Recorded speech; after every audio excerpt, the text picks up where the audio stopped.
Debate on how the government spent 250 billion shillings worth of proceeds from the sovereign bond it floated in June last year has been intensifying, generating more heat than light. And now the National Treasury is yet again on the spot, this time over a new loan of 61 billion shillings secured from three international banks. In a joint statement, the three banks, namely Citi, Standard Bank and Standard Chartered Bank, have said the syndicated foreign loan will provide additional budgetary support, which include funding of infrastructure projects in water, agriculture, energy and road sectors. And now, CORD leader Raila Odinga has raised fresh questions over this loan.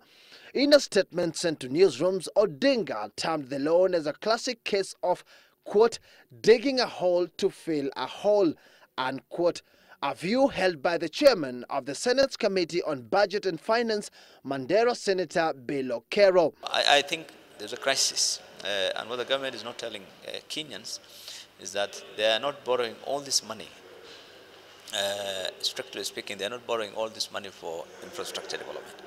They are actually borrowing this money to pay off debt. This is the second time that the government is obtaining a syndicated loan, with the first such loan, which stood at 53 billion shillings, having been obtained in 2012 and repaid last year through proceeds of the Eurobond. However, the cost of the syndicated loan remains under wraps, as none of the banks that extended the loan were willing to reveal the interest rate that will be charged on the loan, on grounds that the rate of the loan is, quote, private information, unquote. Earlier indications from the Treasury were that the government will repay the loan at an annual interest rate of 5.7%. To borrow at commercial rates would be very expensive, and it's usually short term, and so it really is an indication of the desperate situation that you are in.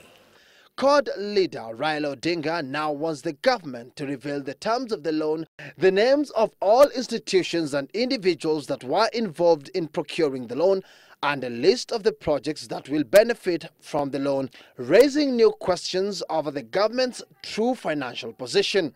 Patrick Igunza, The Big Question.